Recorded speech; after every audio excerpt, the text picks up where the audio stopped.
sama càmmiñ dalal jàmm ak salaam. Nitienu. Neongo. Bere. Audanse.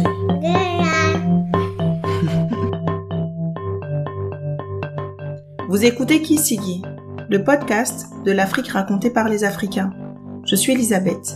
Dans cet épisode, Jason me donne accès à son monde, celui d'un pilote, youtubeur et chanteur. D'origine burkinabé, Jason a l'image de cette nouvelle génération d'Africains qui ont compris l'importance de montrer pour inspirer. Être pilote est un rêve d'enfant pour lui. Afin de partager sa passion qui souffre d'un manque de représentativité dans la communauté noire, il lance sa chaîne YouTube. Sur cette chaîne, il partage non seulement sa vie de pilote, mais aussi sa passion de la musique en mettant ses sons sur ses vidéos. Il nous raconte pourquoi il choisit d'intégrer des compagnies africaines, ses premiers pas en Côte d'Ivoire et son déménagement récent à Dakar. Pour lui, l'Afrique c'est la maison certes, mais le retour au pays n'est pas pour tout le monde. Moi, YouTube, ça marche très bien. Moi, c'est sur YouTube que je suis plus connu que n'importe où d'autre, quoi.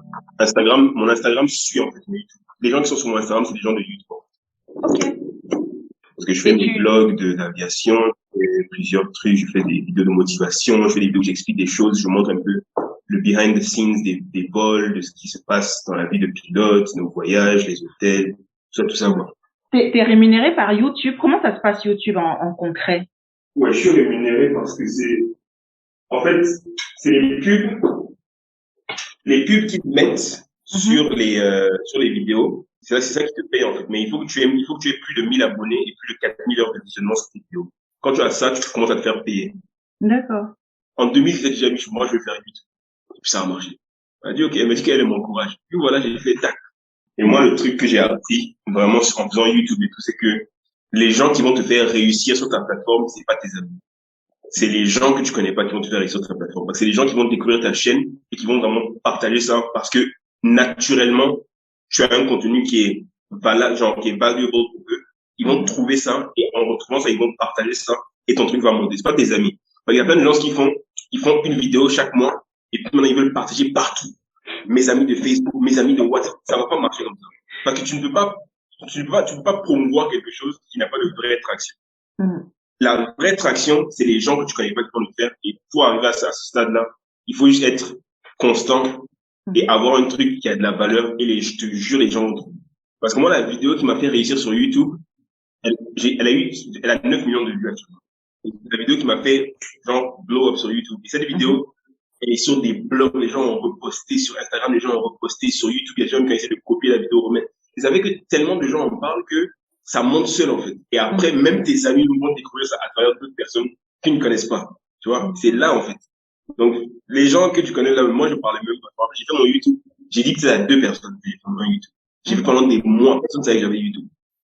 Tu vois? Et après, petit à petit, ils ont commencé à voir. Et quand mon truc a commencé à monter, là, j'ai commencé à faire des promotions un peu.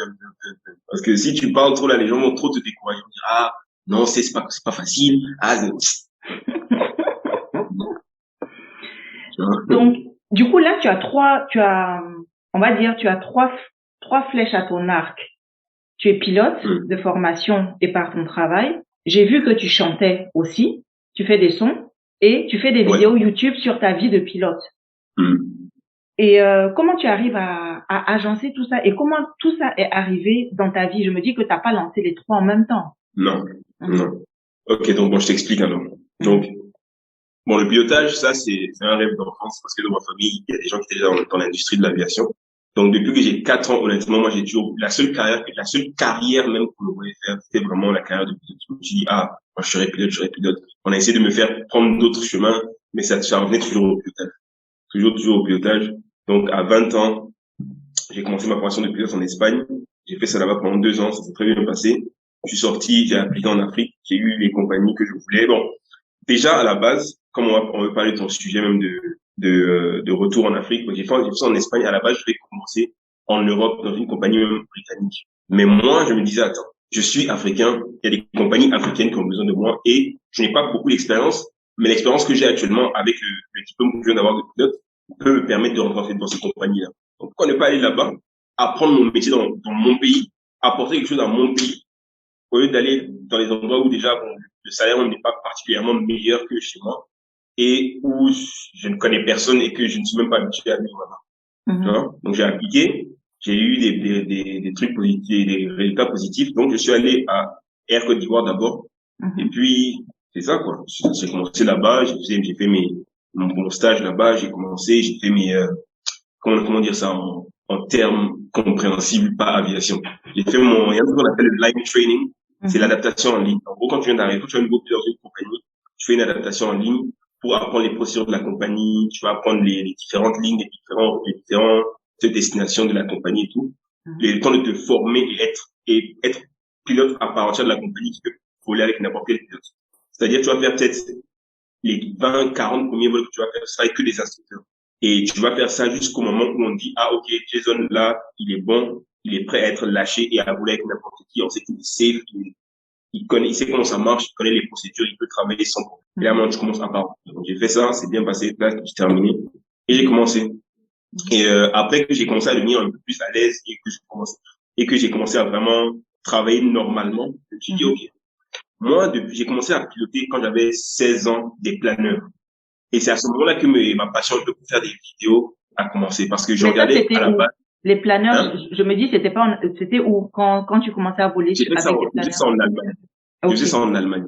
Parce que je faisais ça chaque été. Depuis que j'ai 100 ans, je faisais ça chaque été jusqu'à mes 18 ans. Donc, je faisais ça pendant 3 ans. Chaque été, j'allais là-bas 2-3 semaines. Je faisais du planeur. Et je me suis acheté une GoPro. Parce que je me suis dit, j'ai envie de faire des vidéos et tout. Parce que je vois beaucoup. Depuis que je suis petit, je regardais des vidéos un peu de motivation.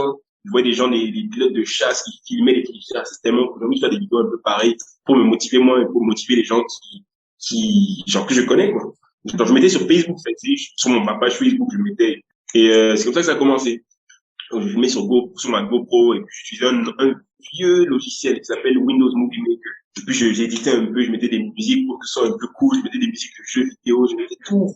Et puis j'étais content, quoi. Et puis c'est comme ça que ça a commencé. Et je suis sur YouTube depuis 2008. Mais à la base, ce que je faisais depuis longtemps, je faisais des petites vidéos, mais de jeux vidéo. C'est-à-dire, ok, donc je joue à tel jeu, j'ai appris à faire telle combinaison. Le jeu, donc je fais une vidéo où je fais juste la combinaison et puis je poste sur YouTube. Donc j'ai toujours été un peu sur YouTube. Et donc quand j'ai terminé mon adaptation en ligne et que j'ai vraiment commencé à faire mes volets, que ça me plaisait bien, j'ai dit, bon, tu sais quoi, j'ai commencé à faire des vlogs parce que je ne vois pas de... Ok, sur YouTube, je vois beaucoup de vlogueurs pilotes, je vois beaucoup de blancs déjà, je vois beaucoup d'anglais, je vois beaucoup de français, je vois des arabes, mais je ne vois pas de noirs, je ne vois pas d'africains.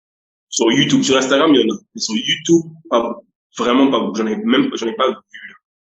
Donc, moi, j'ai commencé à faire des vlogs en Afrique, pilote, montrer les behind the scenes, qu'est-ce qu'on fait en Bollywood, dans quel pays on va, c'est comment l'Afrique vraiment. Parce qu'il y a beaucoup de préjugés sur l'Afrique pour les gens qui ne sont jamais venus ici et qui ne connaissent pas c'est comment. Donc, non seulement je suis pilote, mais en plus, je veux vous montrer que l'Afrique, c'est tout. Tu vois, non? Un rôle d'éducateur, pilote éducateur. Exactement. Parce que je veux leur montrer non seulement le côté technique de l'aviation, mais aussi le côté du fait qu'en Afrique, on vit normalement comme chez nous. L'Afrique, là, si tu es en Afrique, c'est comme chez toi. C'est la même chose. C'est juste qu'il y a un peu plus de sable, et puis c'est ça. Tu vois? Donc c'est ça aussi. Donc j'ai commencé à faire ça, et puis j'ai fait ma première vidéo 2018, et puis c'était vers fin 2019 que ma chaîne a commencé à vraiment. Maintenant, au niveau de la musique, ça c'est plusieurs choses. C'est-à-dire, moi j'aime écouter la musique, et j'ai beaucoup d'amis qui font de la musique. Et donc, vu que je traîne souvent avec eux, ça m'a donné une passion de ça. Et puis, j'ai commencé à faire moi-même en 2016 un peu quelques chansons juste comme ça pour le fun. Et quand mon YouTube a commencé à bien marcher, je me suis dit, bon, tu sais ce que je vais faire? Je vais commencer à prendre mes propres sons, faire des sons pour mes vidéos. Ok. Et donc, c'est ça. C'est-à-dire, mes vidéos que je fais, mes chansons sur mes vidéos, c'est mon ami qui est producteur, qui fait les chansons, qui fait les beats. Et des fois, quand je fais des chansons avec lui, je les ajoute dans les blogs. C'est-à-dire les parties où c'est vraiment des paysages, je montre le ciel et tout. Je vais même profiter, mettre mon son et je vais mettre le titre de la chanson, tout ça. Tu vois, et comme ça, les gens qui sont intéressés, ils peuvent aller sur Apple Music voir le son, ils peuvent aller sur SoundCloud voir le son. Puis je poste, quoi. Et puis ça, je partage un peu d'autres passions que j'ai, tu vois. Maintenant, par rapport au temps, comment je fais pour avoir le temps de faire ça, honnêtement, c'est juste du time management. Parce que le truc, c'est que moi, je vois pas ça comme un travail, je fais ça parce que j'aime bien le truc. Tu vois. Et c'est pour ça que je reste constant, parce que j'aime faire ça. Je fais pas ça pour me dire, je vais faire ça. Je fais ça parce que j'aime bien et j'ai envie de partager un peu le truc pour motiver quand même les jeunes Africains et tout. Parce que je trouve que le métier de pilotage, surtout, c'est quelque chose qui est vu un peu comme inaccessible. Or, si tu sais comment ça marche, tu peux comprendre. Parce que tout le monde t'explique comment aller à l'école, comment avoir ton bac, comment aller à l'université, mais personne ne sait comment avoir les licences qu'il faut pour devenir pilote. Tu vois, donc juste pour rendre ça un peu plus accessible aux gens qui comprennent que, tu sais, c'est comme si tu vas à l'université, tu vas dans une école. Donc, mais ça doit coûter cher aussi, ça doit être un frein, ces études-là. Voilà, ça c'est vrai.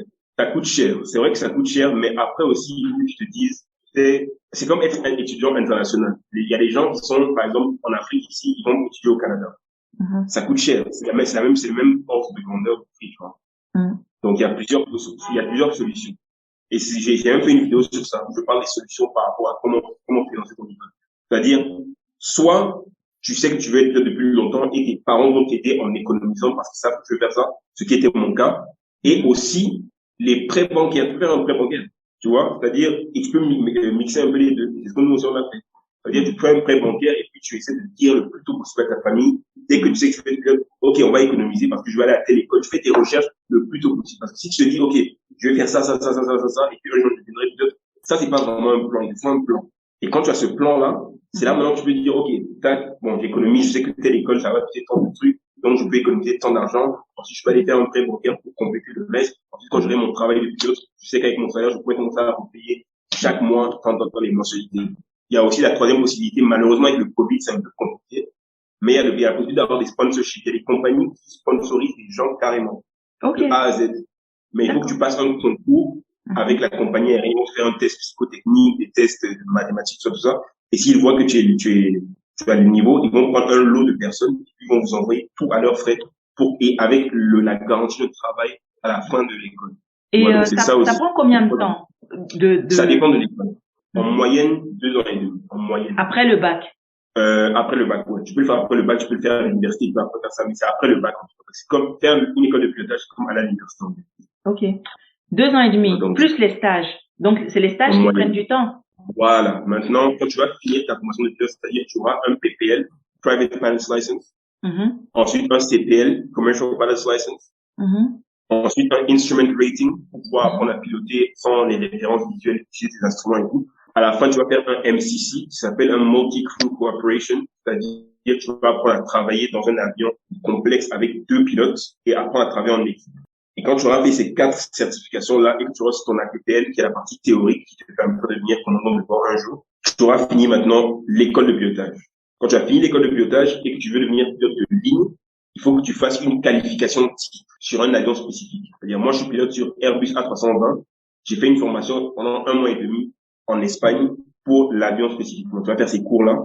Ensuite, tu vas intégrer ta compagnie aérienne et pendant peut-être 4-5 mois, tu vas faire, ce sera en fait de l'instruction que tu feras. Tu seras toujours en train d'apprendre la machine, tu vas apprendre à t'intégrer dans la compagnie et tout. Et puis, c'est ça. Donc, si tu prends tout ça en compte, c'est 3 ans et demi. Peut-être 4 aussi. So, that's it. Tu as vécu la majeure partie de ta vie hors de l'Afrique. Quels étaient à ces moments-là tes liens avec l'Afrique? Moi, je revenais souvent parce que, tu sais, j'ai grandi au Canada, c'est vrai, mais chaque été, je revenais au Kenya tout le temps. Donc, j'ai toujours un peu gardé l'Afrique en moi, quoi. Donc, je suis pas parti pendant 5 ans et puis ensuite revenu. Donc, j'ai quand même toujours eu les liens. C'est vrai que je suis peut-être plus à l'aise et plus habitué à être au Canada parce que c'est là-bas que je passe le plus de temps. Mais le fait de revenir tout le temps, ça m'a permis de garder une bonne relation avec mon pays et de garder des bonnes racines aussi avec ça. C'est-à-dire, je comprends quand les gens parlent, je comprends tous les nous chiffres, les coca là, tu vois, je comprends ça, je parle peut-être pas comme ça, mais je comprends. Et ça me permet de revenir et de ne pas me sentir dépaysé, tu vois. Donc là aussi, c'était un plus que j'ai eu par rapport à ça. Et quand tu reviens pour ton stage en Afrique, c'est-à-dire en Côte d'Ivoire, comment ça se passe les premiers moments? Parce que aller en vacances, c'est une chose, mais vivre sur place, c'est autre chose.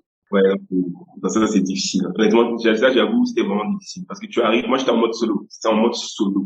Et tu es là, tu connais personne, t'as pas vraiment d'amis. Donc au début, pour moi, personnellement, je me suis dit, bon, ok, je vais juste essayer de commencer à me créer mes propres habitudes déjà. Je vais essayer de retrouver mes bases. C'est-à-dire, qu'est-ce que je faisais avant que je peux faire ici? Je peux aller à la salle de sport et en plus de ça, je peux faire mes vidéos et en plus de ça, j'ai un travail. Donc, je vais me focaliser sur ce travail-là, me focaliser sur aller faire mon sport, vivre ma vie normalement et puis ensuite, je vais me bâtir un réseau un peu avec les gens qui sont peut-être qu'on a le même état d'esprit peut-être. Je vais essayer de faire ça. Donc, c'est comme ça que ça a commencé.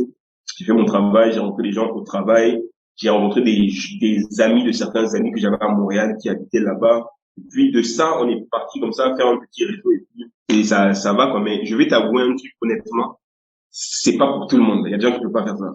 Tu m'étonnes. Il y a des gens qui peuvent pas. Ça, je te dis ça, il y a des gens qui peuvent pas parce que vraiment, au début, c'était pas facile parce que vraiment, tu connais personne, c'est chaud. T'as la maison, c'est même pas, tu vas manger dans des restaurants seul, tu vas dans des maquis seul, tu découvres tout seul. Tu vois, mais il faut être quand même un peu sociable et puis être quand même capable d'être quelqu'un d'ouvert, capable de faire ça, tu vois. Mais comme j'ai dit aussi, le fait que, pour moi, l'Afrique, c'est la maison, ça rendait ça facile. Il y a certaines personnes qui ne pourraient clairement pas faire ça. Ça, c'est la vérité. Et qu'est-ce qui a été le plus dur? Tu as dit c'est le social qui a été dur, mais au-delà du social, est-ce que tu as un cas particulier précis que tu as eu qui t'a interrogé à ce moment-là? Je dirais deux choses. C'est la nourriture et le transport. Je sais pas si ça a du sens. Parce que je suis arrivé en Afrique, à Montréal, par exemple, tout le temps, tu as le métro, tu as le bus, tu peux aller partout. Les trucs sont constants, c'est rapide, facile. La nourriture, tu veux commander, tu commandes, tu vas au restaurant, tu vas au restaurant, tu as des amis, vous allez faire tes trucs. Tu arrives là, déjà, c'est taxi, il faut négocier, tu fais que te faire taper sur les roues parce que tu ne connais pas les distances et le prix par rapport à ces distances. Donc, tu fais que te dépenser de l'argent que tu ne devrais pas dépenser sur des distances qui ne sont pas longues. Et les gars, vu qu'ils voient que tu n'es pas là, ils prennent des chemins bizarres. C'est énervant. Et puis, tu ne sais pas vraiment où manger. Tu sais pas vraiment qu'est-ce qui est bon, qu'est-ce qui n'est pas bon. Tu essayes des trucs. Des fois, ça ne te plaît pas. Tous les jours, c'est chaud. Il faut utiliser le gaz pour cuisiner. C'est pas comme à Montréal où tu as la cuisinière électrique directement, tu fais ton truc. C'est, pas simple, hein? Tu vois? Donc, c'est un peu ça. Moi, je dirais que c'est ces deux choses-là qui étaient vraiment difficiles parce que tous les jours, je vais en vol, je reviens de mon vol, je vais manger quoi ce soir? Je vais aller où ce soir? Je sais même pas même pour me coiffer, je suis en mode, et je connais pas de bon coiffeur. Je vais d'abord, il va gratter ma tête. Je sais pas. C'est un peu bizarre, quoi, tu vois. Donc, c'est ça, j'ai trouvé un maquis d'abord, que j'aimais bien, donc j'allais là-bas presque chaque jour. J'allais là-bas, je commandais presque la même chose tous les jours. J'allais là-bas, je me suis fait mon truc. Après, à force de me faire taper sur les prix, j'ai commencé à connaître un peu les quartiers, j'ai commencé à avoir un peu les codes, quoi. J'ai commencé à comprendre telle distance, c'est tel prix, tel quartier, c'est tel prix par rapport à là où je suis. Donc, j'ai commencé à comprendre ça. Et puis, j'ai commencé aussi le truc, le secret aussi, c'est que j'ai commencé comment dire, à être un peu ami avec les gens du quartier. C'est-à-dire, les gardiens, je les connaissais, tout le monde les connaissait. Et quand tu connais bien les gens de ton quartier comme ça, ils te disent tous les tuyaux et ils veulent bien t'aider. Mais quand tu es quelqu'un, tu habites quelque part, tous les jours on te voit et tu fais le snob. Là. En Afrique, c'est ça la différence avec l'Europe et puis l'Amérique, le Canada, tout ça. C'est que là-bas, tu peux voir quelqu'un tous les jours, vous ne savez jamais, et puis c'est tranquille. Eux, c'est comme ça qu'ils sont. En Afrique, c'est pas comme ça. En Afrique, tout est très personnel. Toutes les relations sont importantes avec les gens. Ça veut dire s'il y a quelque chose de mal, tu vas t'arriver dans ton quartier et puis on sait que toi, tu ne salues pas les gens, on va pas t'aider. Il faut vraiment que tu aies des bonnes relations avec les gens. Et puis ça, c'est un truc bon. Je le savais déjà un peu, mais j'ai pu apprendre ça vraiment en le voyant comment ça se passe. Quand tu connais les gens ils sont petits, les gens ils sont prêts à t'aider en fait. Si tu es gentil avec les gens, ils sont prêts à t'aider. Ouais, ils sont prêts à t'aider. Donc ça, c'est un truc que j'ai appris. Maintenant, autre chose, même au travail aussi. Donc, même au travail, en Afrique, le truc, c'est que, tu sais, comme je disais, les relations que tu as avec les gens, c'est tout le temps un point. Ça aussi, c'est quelque chose que j'ai appris. La différence, c'est que il y a des décisions qui seront prises par rapport à ton travail et des décisions qui seront prises par rapport à toi en fonction des relations interpersonnelles que tu as au travail. Donc, ça veut dire qu'il faut que tu apprennes vraiment à être respectueux des gens. Tu dois être poli. Il faut que tu traites les gens avec respect tout le temps. C'est pas en mode comme, on n'est pas chez, je sais pas où là. Tu rentres, tu fais des trucs et puis parce que tu connais ton travail, tu restes là-bas. C'est pas comme ça. Il faut que tu saches faire ton travail de un, mais de deux aussi, il faut que les gens t'aiment bien. Si les gens t'aiment pas bien, on va prendre des décisions un peu, je vais pas dire émotives, mais on va prendre des décisions par rapport à la façon dont les gens te prennent. Et c'est ça aussi quelque chose qu'il faut savoir en Afrique. Ça, c'est ce que je dirais. Donc, ouais, c'est à peu près ça. Mais avec tout ça, comment tu arrives à plaire aux gens, mais en même temps à faire ce que tu as envie de faire? Parce que ça doit être difficile quand même de joindre les deux. Moi, ce que je dirais honnêtement, c'est que il faut rester toi-même et apprendre. Bon, moi personnellement, je sais pas si c'est comme ça pour tout le monde. Il faut que tu restes toi-même, mais aussi apprendre à genre savoir écouter et savoir ne pas dire tout ce que tu penses. Tu vois, il faut et en Afrique c'est très important parce que tu peux parler, on va penser que tu penses, tu connais plus que tu veux faire penser que tu connais plus que les gens. C'est ça qu'il faut pas faire, en fait. Et reste toi-même, mais quand on t'apprend quelque chose, bien on veut t'expliquer quelque chose, même si tu penses que tu connais, tais-toi, absorbe l'information, et puis tu passes à autre chose, et tu fais ce que tu vas faire. Quand tu fais quelque chose, quand tu veux vivre ta vie, tu veux faire tes trucs, tu le fais, tu as besoin de faire la publicité, tu fais ce que tu as envie de faire, ceux qui apprécient, ils apprécient, ceux qui n'apprécient pas, ils n'apprécient pas. Mais faut pas faire des choses en voulant montrer à tout le monde, ah, je fais ça, je fais ça. Moi, c'est ce que j'ai appris, et honnêtement, je trouve que ça marche bien. C'est-à-dire, pour être accessible aux gens qui sont bien, il faut que tu en fait, tu analyses aussi. Il y a des gens qui sont bien vis-à-vis de toi, vous avez un peu la même façon de penser, vous pouvez bien vous entendre. Il y a des gens qui ne le sont pas, donc il faut que tu travailles en fonction de ça. Tu arrives, ceux avec qui tu t'entends bien, tu discutes bien avec eux, ceux avec qui tu t'entends un peu moins bien, tu les salues, vous êtes cordiaux, je sais pas si c'est cordial ou cordial, mais peut-être que tu vas faire et puis tu restes un peu truc. Maintenant, ceux qui s'intéressent à ce que tu fais, tu peux ouvrir un peu plus avec eux. Mais, et ça, je pense que c'est un peu valable partout. Il faut juste pas être trop transparent sur tout ce que tu fais. Tu viens, tu fais ton travail, tu es poli, tu es respectueux, tu apprends à écouter les gens. Ça, c'est très important parce que il y a beaucoup de gens qui n'écoutent pas trop. Si tu apprends à écouter, honnêtement, il n'y a pas beaucoup de gens qui vont avoir des problèmes avec toi. C'est sûr qu'il y a toujours des gens avec qui vous pouvez vous entendre comme ça. Mais si tu es quelqu'un, tu écoutes quand on te parle, vraiment, tu écoutes vraiment ce que les gens et que la personne se sent écoutée, tu vas plaire aux gens quand même. Donc, il faut pas... Que tu penses que juste parce que tu as la vérité, il faut que je dise ça. C'est, dans la vie, là, c'est pas comme ça aussi. On est des êtres humains. Les êtres humains, il y a un côté émotif. On n'est pas fait pour avoir 100% de la vérité tout le temps. Des fois, il faut savoir juger par rapport à la personne, par rapport à l'état des choses. Et puis analyser. C'est ça qu'on appelle les social skills, tu vois. Tu peux pas dire tac, tac, tac, tac. C'est valable 2 fois plus en Afrique. Parce qu'en Afrique, les gens sont très sensibles par rapport à ça. Et beaucoup des décisions qui sont prises sont par rapport aux relations que les gens ont. Même les simples trucs comme, ah, je veux que mon fils ait tel travail, c'est les relations, souvent. Tu vois? Et ces relations-là, c'est parce que les gens, ils s'aiment bien, ils ont fait telle faveur à l'un, l'autre a fait la faveur pour rendre ça à l'autre. C'est un peu ça. Donc, il faut vraiment que tu sois quelqu'un qui n'est pas, il faut pas que tu sois juste quelqu'un de cartésien. Il faut être, je sais pas c'est quoi le mot, il faut être sensible, en fait. Oui, ok. Mais au bout d'un moment, c'est pas lourd, c'est pas difficile. Honnêtement, c'est difficile. C'est difficile, très difficile, mais comme je t'ai dit, moi, je pense que au travail, c'est le travail. Après, ta vie privée, quand tu as des amis, même que ce soit des amis du travail et tout, avec eux, tu peux parler normalement, tu peux dire tel truc, c'est toujours comme ça, de toute façon. Mais moi, je parle vraiment du travail, que je peux parler du retour en Afrique pour le travail, ça. Moi, là, je suis dans le cadre du travail. Dans le travail, moi, je pense que ça s'arrête jamais. Tu sais, dans le travail, tu peux jamais être à 100%, ah, moi, je suis telle personne. Dans le travail, il faut que tu apprennes à t'adapter.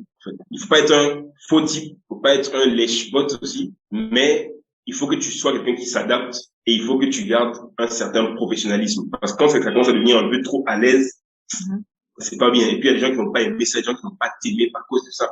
Il faut rester juste neutre. Pas neutre, mais il faut rester neutre dans le sens, faut pas chercher des problèmes qu'il n'y a pas à chercher. Tu vois. Quand tu sors du travail, tu fais ce que tu veux. Moi, ce que je me dis. Donc, là, tu as ton deuxième pays africain. De la Côte d'Ivoire, tu es passé au Sénégal. Quelle différence tu notes entre les deux pays? Est-ce que ça a été toujours la même chose? C'est très différent, Très, très différent. Le Sénégal, je suis content d'être venu ici après avoir fait la Côte d'Ivoire parce que sinon ça aurait été chaud. Et j'explique pourquoi. Parce que le Sénégal, la culture est différente, c'est-à-dire, déjà, il n'y a pas tant de personnes qui parlent français ici. Il y a beaucoup de gens qui parlent la langue locale, le Wolof, entre eux, et même ceux qui parlent français, ils préfèrent parler Wolof avec des gens qui parlent Wolof. Donc ça, c'est déjà une chose. Deuxième chose, c'est un peu moins actif, je dirais, que la Côte d'Ivoire, et c'est un peu plus calme. Déjà, le pays est un peu plus musulman. Et puis, il y a le Ramadan qui vient de finir tout de suite. Donc, c'était vraiment, tu sentais ça. Donc, il y a ça. Et c'est un peu moins de tout. Un peu moins de nécessité de parler le français. Donc, des fois, même, il y a des gens qui sont venus ici installer certaines choses dans ma maison, ils ne parlaient pas français. Donc, j'étais obligé de distinguer, essayer de comprendre ce qu'ils disaient pour pouvoir installer le truc et puis repartir, quoi. Et puis, les taxis, c'est la même chose. Il y en a, ils parlent même pas français. Tu dis quelque chose, ils te disent oui. Quand tu rentres, tu découvres qu'ils parlent pas français. Tu vois? Donc, c'est ça. Mais sinon, à part ça, après, à part ça, c'est l'Afrique, hein. Maintenant, c'est une histoire de culture, c'est une histoire d'architecture qui change. Et puis, bon, la nightlife aussi est différente. Comme je dis, c'est un peu moins actif. Mais j'avoue que j'aime bien avoir à me forcer à apprendre tous les jours un peu la langue. Parce que j'aime bien apprendre, de un, et puis de deux, je trouve ça va être cool. Le jour où je comprendrai vraiment tout ce qu'ils disent, quoi. Donc, je vois pas ça comme une pression. Je vois ça comme un challenge positif.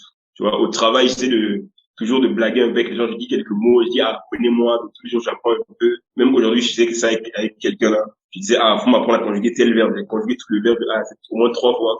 J'ai appris un peu le truc, tu vois. Donc, je vois ça comme un challenge. C'est une bonne chose, moi, je trouve. Pas trop une pression. Fais-moi ce qui m'a étonné. Tous les Sénégalais aiment la Côte d'Ivoire. Ils veulent tous aller en Côte d'Ivoire. Ils trouvent que la Côte d'Ivoire, c'est meilleur qu'ici. Quoi, ça m'a étonné, vraiment. Parce que Mais moi, pourquoi? je pensais que je sais pas, ils disent, là-bas, tu manges bien, il y a de la ticket, il y a des belles plages, la ville est plus active, la vie est plus belle, quoi. Ah ouais. Ça m'étonne d'entendre ça. Même aujourd'hui, on me dit ça, il y a 2 personnes qui me disent ça aujourd'hui. J'ai envie d'aller à Abidjan. Abidjan, c'est mon rêve, Abidjan, quoi. Ça fait combien de temps aujourd'hui que tu vis en Afrique? 2 ans. Qu'est-ce qui te manque du Canada? La facilité de faire certaines choses. Il y a des choses qui sont beaucoup plus faciles à faire et qui en Afrique sont compliquées pour rien. Je sais pas si tu vois un peu ce que je veux dire. C'est tout. À part ça, il n'y a pas grand chose. Quoi, par exemple? Parce que je pense que les exemples sont un peu plus parlants. Moi, je peux penser à quelque chose, mais c'est pas forcément. Moi, je peux penser à l'administratif, par exemple. Pour moi, faire une pièce d'identité au Burkina, exactement. Merci. Tu as lu mes pensées. Tu as lu exactement. Papier. Même un simple papier, si tu connais pas quelqu'un, ça prend 1 an. Tout ce que tu dois faire, il faut que tu connaisses quelqu'un. Il faut toujours que on dirait que les gens, quand ils voient qu'ils te connaissent pas ou que tu es étranger, ils veulent forcément rendre les choses plus difficiles qu'elles doivent être. Ça, c'est un. Après, maintenant, hors de l'administratif, maintenant, bon, malheureusement, il y a plusieurs choses, c'est pas des produits, des trucs que tu chercherais ici, là. Ok, ici, tu n'as pas accès à Amazon comme tu as là-bas. Il y a des trucs que tu peux commander facilement quand tu es à Montréal, que tu ne peux pas ici. Il y a des trucs que tu ne pourras pas trouver ici, que tu trouveras là-bas. Les transports aussi, c'est beaucoup plus simple là-bas. Il y a tellement de façons de se. Il y a le bus, il y a le quoi. Tu peux louer une voiture sur une application. Tu peux faire, je sais pas quoi. Tu vois. La nourriture, même chose. Les trucs sont un peu plus faciles à utiliser, je trouve. Après, moi, je cherche plus d'exemples que ça. Mais bon, tu vois un peu où je veux en venir, quoi. Genre, tu peux arriver à Montréal étant nouveau, mais si tu as un téléphone, tout ce que tu cherches, tu vas le trouver facilement. Or, si tu arrives en Afrique et tu connais rien ici, là. Or, ici, je connais tel endroit, il y a tel endroit, mais ce n'est pas sur Internet, ils n'ont pas de site web. J'ai ouvert une boîte postale ici il y a 1 mois environ. Les gars, leur numéro de téléphone sur leur site. Je suis allé là-bas sur place, j'ai dit, mais votre téléphone là, vous avez changé, alors ils disent non, que le téléphone là, ça ne marche pas. Que ça fait longtemps que tu dis pas ça. Il dit non, vous utilisez quoi? Il dit non, on n'a pas le téléphone. J'ai dit, dans ma tête, quoi. J'ai dit, donc vous n'avez pas le téléphone, vous avez un site web avec un faux numéro de téléphone, vous êtes content de vous. Tu vois? Donc c'est des petits trucs comme ça qui sont un peu, pas de la négligence, mais c'est un peu plus léger, quoi. Est-ce que tu avais des a priori en venant et puis ça s'est pas du tout vérifié? Il y a des choses, tu pensais que ça allait être comme ci, comme ça. Et puis, l'expérience terrain te dit, Jason, il va falloir que tu revoies ta note par rapport à ça. Pas trop, parce que comme je t'ai dit, je revenais souvent en Afrique. Il n'y a pas des trucs qui m'ont trop et tout. Mais dans d'autres pays d'Afrique, par exemple, souvent on dit l'Afrique. Je reviens en Afrique. Moi, je corrige ça, par exemple, dans la bouche de mes enfants. Je dis non, tu n'es pas allé en Afrique, tu es allé au Burkina. Quand je dis Afrique, moi je parle d'Afrique de l'Ouest parce que je suis ouest africain. Et l'Afrique de l'Ouest, honnêtement, on a tous un peu la même mentalité. Ok. C'est ça le truc. Parce que voilà, parlons de vol. Moi, j'ai fait le Sénégal, le Mali, j'ai fait la Côte d'Ivoire, tout ça. Je fais aussi l'Afrique centrale. L'Afrique centrale, de Douala, Yaoundé, Libreville, Brazzaville. C'est pas la même mentalité, là. Ça, c'est pas la même chose. Mais Dakar, Ouaga, Abidjan, honnêtement, les 3 là, on peut tous se comprendre. Genre, on n'a peut-être pas les mêmes langues, mais on peut tous se comprendre, on a peut-être un peu la même façon de voir les choses. Même nos nourritures sont un peu pareilles, tu vois. Donc, quand je suis revenu ici, je suis allé à Abidjan. Abidjan, c'est vraiment, donc, je me suis pas senti très dépaysé. Je suis arrivé au Sénégal. Sénégal, la vraie seule différence, c'est les plats qu'ils font un peu, et puis la langue qui est un peu plus prononcée. Mais à part ça va, hein. C'est la même chose qu'Abidjan, il y a des taxis, tu te déplaces surtout en taxi. Maintenant, bon, c'est vrai que ce que tu as dit par rapport à tes enfants, ça c'est un très bon point. L'Afrique, c'est pas partout pareil. L'Afrique centrale, là, ça c'est une autre histoire. Moi, je suis allé là-bas, je pensais que c'était la même chose, c'est pas la même chose. Quelle différence t'as remarqué là-bas? Genre, on n'a pas la même façon de faire les choses, on n'a pas les mêmes expressions quand on parle, et puis, je sais pas, il y a des trucs qu'on se comprend juste pas. Moi, bon, j'ai pas envie de généraliser, parce que ça, mais c'est deux expériences que j'ai eues, une à Libreville et une à Douala. Déjà, même quand je commande des choses dans un supermarché ou dans un restaurant, ils disent pas bonjour, ils sont dans leur coin. Mais c'est même pas avec manque de respect, ils sont comme ça, ils sont contents. Et puis c'est normal. Et puis ça, on se salue tous, on claque, on se salue, on claque comme ça. Là-bas, ils claquent pas. Donc j'essayais de claquer les gens, personne ne claquait, ils comprenaient pas ce que je faisais. C'est un peu bizarre, tu vois. Ouais. Bon, bien sûr, la nourriture est très différente, c'est pas la même nourriture. Là-bas, par exemple, les taxis, que ce soit à Douala, Libreville, tout ça, là, les taxis, ils prennent plusieurs personnes en même temps.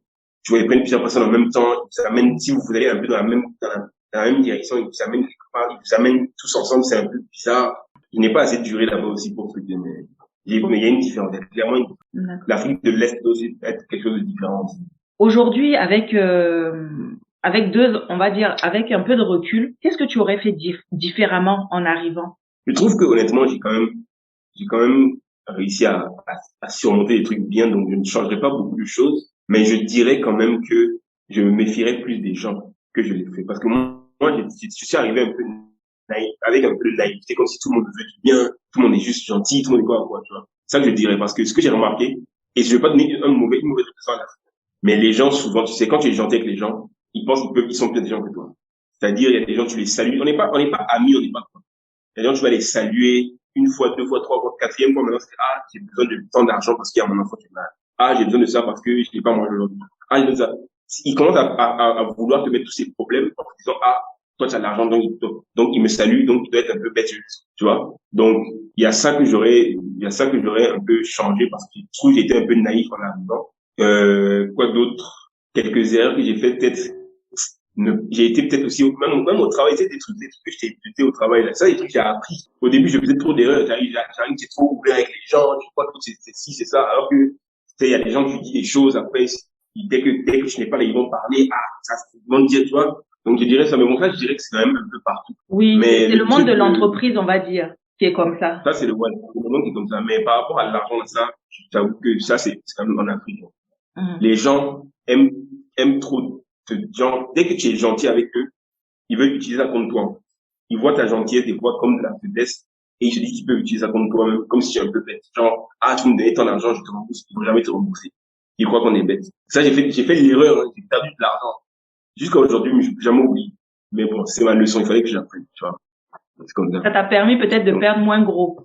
Exactement. J'ai perdu cet argent-là. C'est comme un investissement pour mon futur pour savoir que je ne peux plus faire ça. J'ai payé pour la leçon. Donc, je dirais ça surtout. Et à ton avis, aujourd'hui que tu as du recul, tu as fait un peu de terrain, tout ça, pour toi, si on devait faire comme une mallette de secours pour quelqu'un qui veut partir en Afrique, les indispensables, qu'est-ce que tu penses qui est indispensable, que les gens doivent intégrer vraiment avant de penser à rentrer? Ok. En Afrique, il faut déjà que quand tu viens en Afrique, dès que tu arrives, tu prends tes comprimés de palu parce que tu vas te faire avoir si tu t'amuses. Il te faut tes comprimés de palu, comme ça, dès qu'il y a un truc, tu as ça, tu prends, tu ne seras pas malade. Deuxième chose, il faut que tu apprennes avec quelqu'un de local les distances et les prix des taxis parce que les taxis, c'est indispensable. Et si on voit que tu es de l'extérieur, ils vont tout le temps essayer de gonfler. Même si tu dis le bon prix, il va essayer de gonfler parce qu'il pense que tu n'es pas. Donc, il faut que tu connaisses bien les prix. Troisième chose, il faut que dans ton quartier, tu te trouves déjà quelqu'un que tu connais un peu. Il faut que tu te fasses pas d'amitié, mais il faut qu'il y ait quelqu'un qui, au moins, quand tu le vois, tu le salues, tu sais que tu es là. Comme ça, s'il y a quelque chose, il y a toujours quelqu'un sur qui tu peux compter. Même si tu donnes un petit il va faire des choses pour toi, parce que tu vois que tu le respectes, il te respecte, des trucs comme ça. Et puis, ensuite, maintenant, bon, après, le reste, c'est juste des détails, hein. Maintenant, il faut connaître ton quartier, il faut savoir où, si tu veux manger, tac, je vais à tel endroit, ça coûte pas très cher, tout ça. Faut que je connaisse ça. Et puis, moi, je dirais c'est surtout ça. Donc, je répète, le palu, il faut ton comprimé, coûte que coûte. Il faut au moins tes 2 comprimés. Les taxis, il faut connaître les prix. Il faut avoir un gars dans ton quartier sur qui tu peux compter. C'est les 3 choses là, moi, je pense, c'est essentiel. Après, le reste, tu peux apprendre. Mais comment se faire un réseau? Quand on arrive là, on connaît personne et tout. Le réseau, comment tu le crées? Tu vas où? Ouais. Si tu viens t'installer, moi, il y a les 2 meilleures choses que j'ai appris pour se faire un réseau. C'est le travail de 1 et de 2. Demander à des gens de là où tu viens de te mettre en contact avec des gens s'ils les connaissent. C'est la meilleure façon parce que ces gens, ils vont t'ouvrir des portes et te faire connaître d'autres personnes et ça va te faire rentrer dans un petit réseau là-bas. C'est la meilleure façon parce que non seulement ces gens-là, vu que c'est des amis de tes amis, vous avez des gens en commun que vous connaissez, vous avez une culture en commun. Et eux, vu qu'ils sont insérés dans la vie là-bas, ils vont te permettre de découvrir des gens ici que tu n'aurais jamais connus sans eux et qui va te permettre à être plus proche même de la culture même, tu vois. Moi, comme ça, même à Dakar, j'ai fait la même chose, à Abidjan, j'ai fait la même chose. On m'a présenté à des gars ici à Dakar. C'est mes amis de Montréal qui les connaissent. Donc, avec eux, ils me font visiter de nouveaux endroits. On sort de temps en temps, je rencontre d'autres personnes. Et puis, c'est cool, quoi. Donc, moi, c'est ça. C'est les deux choses. C'est le travail surtout. Au travail, si tu fais des bons amis, des gars sur qui tu peux compter, c'est cool. Sortez de temps en temps. Et puis, des connexions en commun avec des gens que tu connais déjà du passé. Parce que si tu fais ça sur le tas, là, c'est trop difficile. Tu peux pas sortir juste, ah, aujourd'hui, je vais me faire des amis. Il faut être stratégique. On peut parler argent. Tu es ouvert à parler argent? Ouais. Ok. Un jeune célibataire comme toi aujourd'hui, combien tu penses qu'il faudrait pour vivre dans une ville comme Abidjan, comme Dakar, en sachant bien sûr qu'il y a un certain confort auquel toi tu as aspiré, peut-être que les autres, une fourchette, juste pour avoir une idée. Parce que comme tu dis toi-même, tu ne savais pas le prix des choses. C'est pour ça dans le taxi, on t'a mis dans le pain. Si tu savais à peu près... Ouais. Donc, par mois, tu veux dire? À Abidjan, moi, en moyenne, par mois, je dépense, je dirais, dans les 250 000. Maintenant, avec un loyer, bon, 250 000, il y a des mois où c'est même pas comme ça, des fois c'est bon. Si c'est plus que ça, c'est peut-être des dépenses que je fais vraiment truc, quoi. Mais je dépasse pas ça. Et quand je dis ça, 250 000, je veux dire ça, c'est peut-être dans les, genre, dans ma vie, quoi. Si je sors avec mes amis, si je fais des trucs comme il y a des mois où vraiment je suis en mode travail, je ne sors pas trop. C'est beaucoup moins. Il y a des mois où je ne dépense pas, là. Mais après, c'est pour le loyer aussi. Ça dépend du quartier. Si tu habites en zone 4, tu sois prêt à payer un temps de loyer. Si tu veux habiter à Cocody, tu sois prêt à payer un temps de loyer. Donc, pour vivre, moi, je me dis, si tu es entre même 500 à 1 million, tu peux vivre, hein, en tant que jeune célibataire. Tu n'as pas besoin de grand chose, tu as besoin de nourriture. Tu as besoin de quelque part où tu payes un loyer tranquillement, même si tu as un studio ou dans une chambre.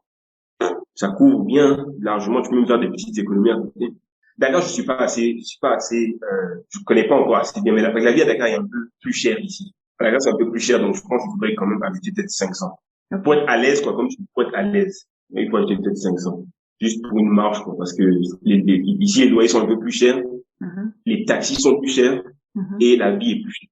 Donc, si tu as une vie sociale, tu vas dépenser. On est jeune, tu vas sortir avec des gens, tu vas dépenser, donc faut penser à ça aussi. Est-ce que ton argent, tu le réinvestis sur le territoire africain? Ouais. Bon, ça, c'est pas ici, malheureusement, mais j'ai des amis à Montréal, par exemple, qui ont commencé leur entreprise, ils font ça sérieusement, ils ont fait une levée de fonds, tout ça. Ils ont fait des contrats bien structurés. Et je me suis dit, OK, j'ai investi une certaine partie de mon argent là-dedans, tu vois. Donc, c'est une partie de mes économies que je prends, je mets dedans parce que je veux que mon argent grandisse aussi. Je veux pas que ce soit juste assis. Donc moi, je me dis, dès le moment où tu as un salaire et que ce salaire, tu as ta maison et le prix fixe mensuel, c'est géré. Ce qui te reste là, tu peux investir avec. On a plein d'amis, ils sont trucs. Si tu vois vraiment qu'il y a de l'avenir dans ce qu'ils font, faut investir dans ça aussi. Puis, ça va payer pour toi aussi si ça marche. Mais quels sont les conseils justement pour investir dans ce qu'un ami fait? En fait, il faut que tu suives le plan d'établissement du projet et il faut que tu regardes à quel point ils sont sérieux. Moi, les amis avec qui j'ai investi, c'est des gars vraiment, ça fait 2 ans, ils font leur truc. Tout ce qu'ils disent, c'est clair. Ils nous ont fait un PowerPoint en live sur Zoom avec les projections de études de marché, les graphiques, les gens à qui ils ont parlé, les levées de fonds, l'échéancier, chaque mois ce qu'ils vont faire concrètement, combien il faut qu'on investisse exactement et à partir de quel moment on va commencer à recevoir des retours sur ça. Chaque mois, ils nous envoient des newsletters avec qu'est-ce qu'ils ont fait ce mois-ci, qu'est-ce qu'ils vont faire le mois prochain, qu'est-ce qu'ils ont comme projet. Et quand ça devient concret et clair comme ça, tu sais que tu traites pas avec le foot. C'est ça qu'il faut. Il y a un contrat, on a signé le contrat. Tu vois, il faut que tu traites ton ami comme un vrai business. Pas que c'est ton ami, il faut que tu investisses. Mais le fait que ce soit ton ami et que c'est quelqu'un de sérieux, ça peut être une bonne porte pour que tu sois un des premiers à investir et que tu sois un des mieux placés pour gagner dedans, alors que la compagnie ne t'appartient pas. Mais faut pas juste investir pour investir, c'est pas parce que ton ami te dit, ah bon, moi je commence tel truc, ah voilà, tiens. Non, ça c'est pas intelligent. Même si c'est ton ami, il faut que on soit accountable l'un avec l'autre. Tu es mon ami, mais moi je n'investis pas mon argent dans des trucs qui n'ont pas de sens. Alors, moi, c'est ce que je me dis. Il faut être ferme avec ses amis comme on est ferme avec n'importe qui d'autre. Mais il faut pas oublier que notre ami aussi, vu qu'on le connaît, s'il fait quelque chose de sérieux, faut pas parce que c'est ton ami aussi négliger. Parce qu'il y a des gens qui prennent ça à l'autre extrême. Quand c'est leurs amis, ils négligent. Ah bon, c'est mon ami, de toute façon, je peux avoir tout gratuitement. De toute façon, non, non. Soyons sérieux, soyons honnêtes. On va s'entraider entre nous. Tu investis, il gagne, toi tu gagnes. Faisons ça comme ça. Moi, c'est comme ça que je vois le truc. Aujourd'hui, en tant que jeune Africain, comment tu penses participer au monde? Ok. Moi, honnêtement, ça c'est ma question. Là, c'est ma question que tu viens de poser. Moi, comme je t'ai dit au début, moi, je suis en Afrique, dans une compagnie africaine. Ça me fait tellement plaisir d'être là.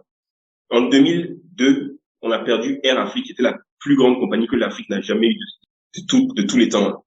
Et maintenant, il y a des compagnies qui sont en train de revenir, comme Air Sénégal, qui ont des ambitions, qui vont en Europe, qui peuvent commencer en septembre, New York et Washington. Et le fait d'être dans une compagnie comme ça, moi, c'est une fierté pour moi. Et je me dis, je rends un service tous les jours, je fais voyager les gens d'un point A à un point B pour aller voir leur famille, pour leur travail, pour aller quelque part d'autre en Afrique pour importer des choses, exporter des choses, pour leur business. Donc ça, je me dis que je suis quand même au cœur de l'action en Afrique et que j'apporte quelque chose, que ce soit économiquement ou, je sais pas, j'apporte quelque chose en fait pour mon quotidien et ça me fait plaisir, de un. De deux, j'ai ma chaîne YouTube sur laquelle j'essaie de motiver et d'apprendre des choses aux jeunes Africains qui ne savent pas vraiment ce qu'ils veulent faire et qui n'ont pas forcément les outils et les informations pour peut-être réaliser leur rêve de devenir pilote ou toute autre chose, parce que je ne parle pas que de l'aviation, je parle d'autres choses, je parle de vie en général, je parle de sport, je parle de plusieurs choses. Et le fait de voir quelqu'un comme moi qui est jeune et qui le ressemble, je pense que ça a quand même une forte valeur. Parce que c'est bien ce que les autres font, mais quand quelqu'un qui le fait est comme toi, est jeune comme toi, il vient de même endroit que tu viens, je t'assure que ça te donne encore plus de motivation parce que ça te montre que toi aussi tu peux le faire. Donc, ça, c'est quelque chose aussi. Donc, ouais, ça, c'est les deux choses que je pense. Et j'ai des ambitions aussi pour le futur. Amen. I will keep going. Super. Déjà, ce que tu fais, c'est génial. Ok. Moi, j'ai adoré cet échange-là. J'ai aimé ton énergie. J'ai aimé, oui, ton enthousiasme. Je trouve que t'es quelqu'un de très inspirant. Même pour moi, qui ne suis pas pilote, qui est, je pense, au bas mot, plus de 10 ans de plus que toi. Mais il y a beaucoup de choses que j'ai appris aujourd'hui. J'ai vraiment aimé ce côté un peu dynamique, ce côté franc, mais tout en étant dans le politiquement correct, on va dire. Donc c'est possible. Je pense que à toi seul, tu as toutes ces choses là que à ton âge tu as pu. Je sais même pas quel âge tu as, Jason. 25 ans.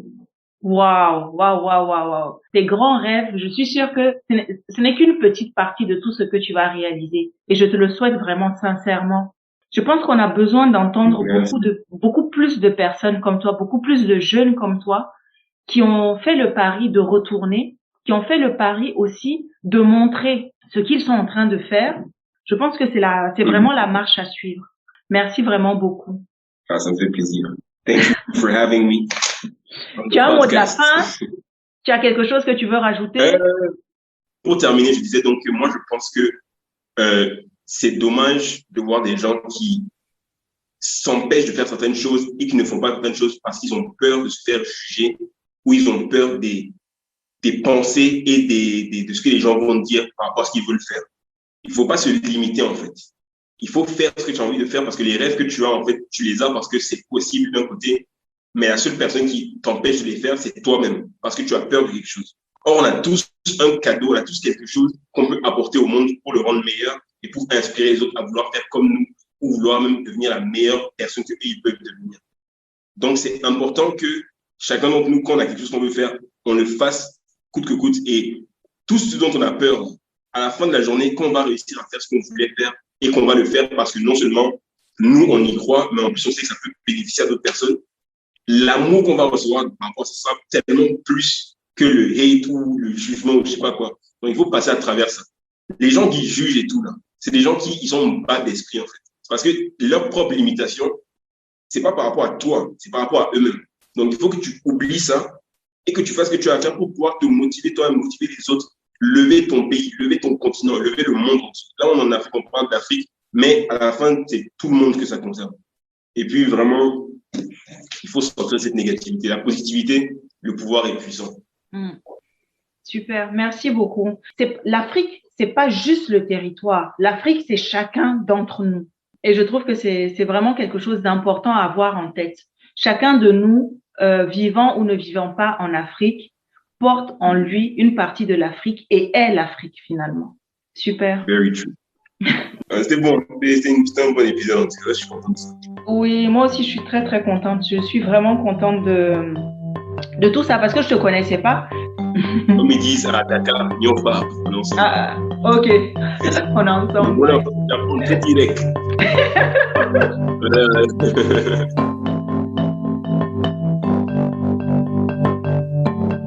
Nous arrivons à la fin de cet épisode de Kiski avec Jason.